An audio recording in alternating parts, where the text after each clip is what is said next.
Hello there everybody, Godzilla here. Today I have another Godzilla figure review, and before I do get to that, I'd like to remind you that if you subscribe to me, leave a comment and I will subscribe to you. Also, if you've already subscribed and didn't get one back, leave a comment because I didn't see who subscribed. So, now that that's out of the way, here is the Bandai creation Anguirus Final Wars, and as you can tell, this figure is a little miscolored. I mean, they all were. All the Bandai creation ones were. Because if you remember the one in Final Wars, he was a little more green than this, and his spikes were a little different too. Excuse me, I might cough a few times throughout this video. I'm fighting a cough. So anyway, paint job, there really isn't much to say. I mean, he's all gray. Yeah. His back and his claws are yellow. That looks okay. It's not too bad. His eyes are painted brown with little black pupils. I think they did that really well. He's got red tongue in there. So paint job, this is a pretty straightforward figure.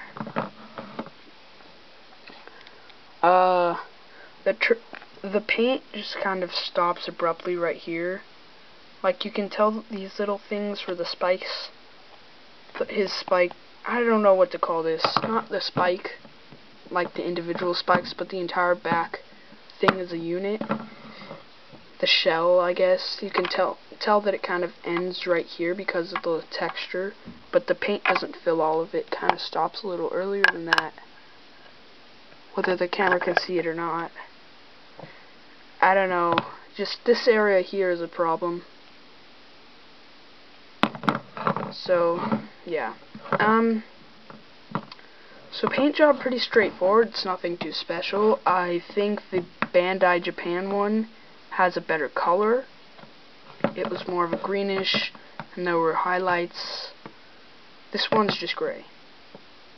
Also, I think the Bandai Japan one had smaller spikes. I think it was just a little smaller in general, but not that much, especially in the spike stuff.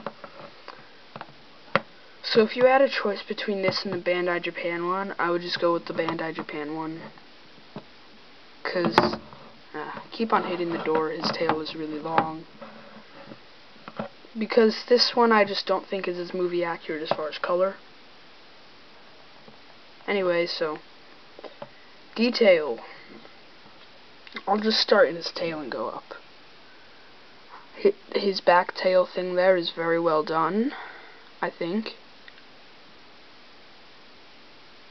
There is detail in there. But as you've heard me say before, my camera is too weak to pick it up. So there's his tail. I think they did a pretty good job on it, or at least the end of his tail. Coming up, they also put a lot of detail into his actual tail, which I think looks very nice. His legs, again, very detailed in the knee. There are little wrinkles in his knee. They almost look calloused. That's good, because he spends all his time on his knees. His feet look a little weird like that, but I think it works.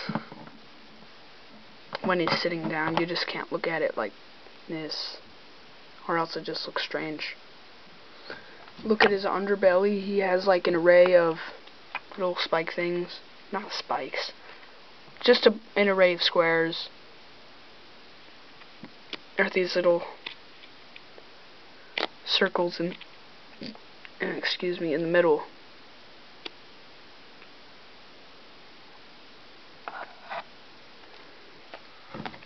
Also, you can see on the side they have these spikes coming down his shoulders and and I think that looks real good. There are his arms, or front legs. They're essentially the same as the back legs. Feet look pretty good. Sorry. The head, yeah, that's pretty good. I still think the Bandai Japan one was just a little better though. I don't have it, so I can't really compare it.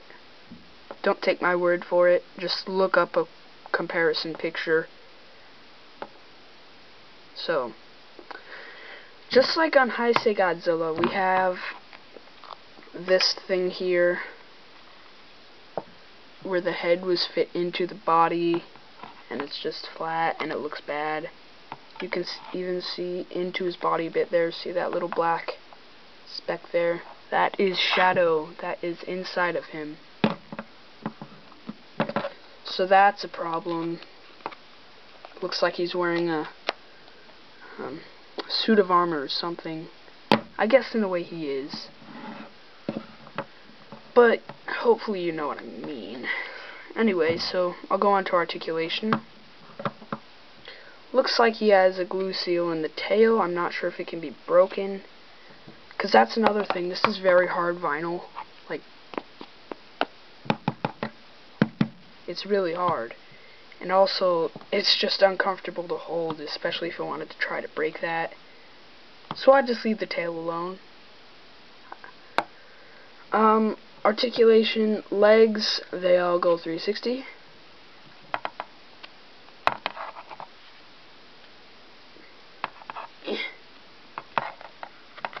Well, yeah, his front ones kind of have to work a bit to get through there because of its spikes. Yeah, I don't think that's going to be able to go, so I'll just move it back. Does the other one go? No. So the front legs do not move 360, but the back ones do. Let's get him flat. Okay, and his head moves, but it's very stiff.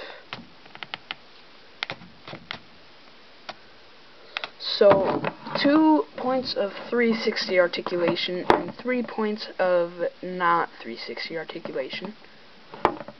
That's okay. At least you could try to, you know, make Anguirus stand up like he always does. I don't know. It's kind of hard to do. You know. No, I really have no clue making Godzilla. You can't really pose him that much. That's a problem. But it's not really big. It just depends on if you want to pose him.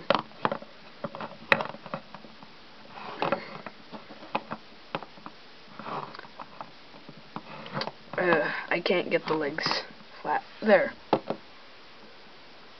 So, detail is pretty good. Paint job is It's really just solid color on the body, solid color on the spikes. That's the bulk of it. And then there's that bad transition there. So, and there's 360 articulation, not 360 articulation.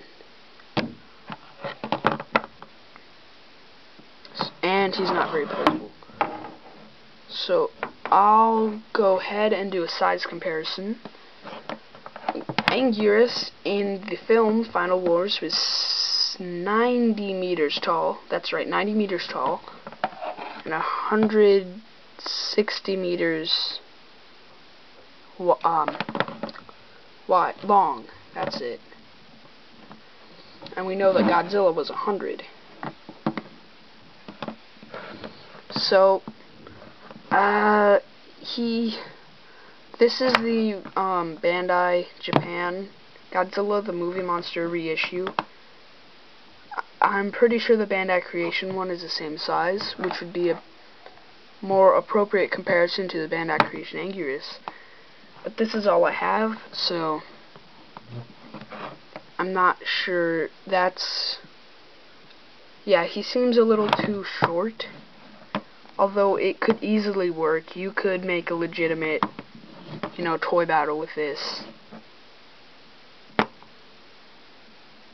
Or maybe the 90 meters is if he's like standing up like he does, which I still can't do. In which case that would work. If he's 90 meters, if they say he's 90 meters when he's doing that, then it's pretty good to scale. But if he's just standing here like this, no, not close. That's more like 60, 70 meters. And he was 160 meters long, so we'll see if he's to scale. I'll just move the camera up a little. Here's Godzilla against the wall. Here's Anguirus standing up.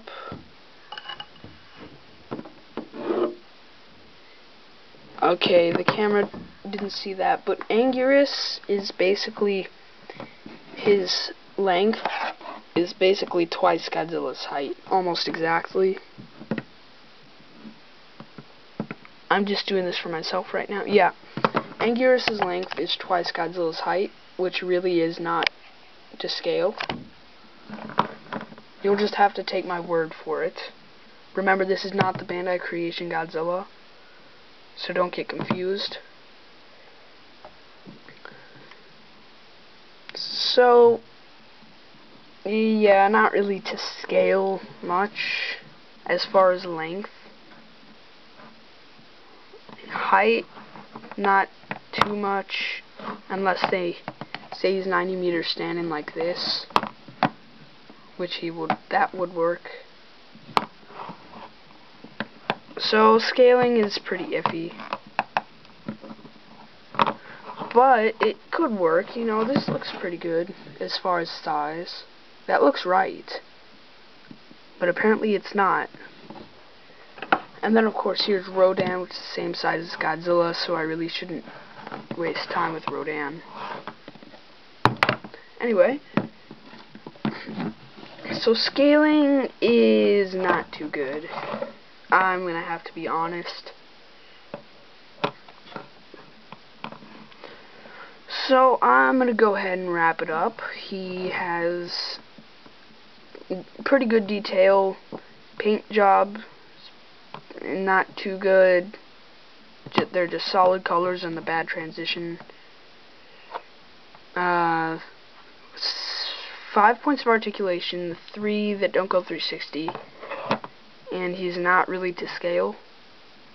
That's about all I can say about this figure. Oh, and the transition there from head to body. So in summary, no, that's not in summary. I'd say just go with the Bandai Japan one, because this just really isn't that movie accurate anyway as far as color. And yeah, I don't know where I was going with the but so yeah, go with the Bandai Japan one, but just because I don't own it, find a picture on Google. That will be able to give you better results. So that's gonna wrap it up. Thank you for watching. Subscriptions would really help, and remember, if you subscribe to me, leave a comment and I will subscribe to you. So thank you for watching. Stay tuned for my next review. That should be tomorrow.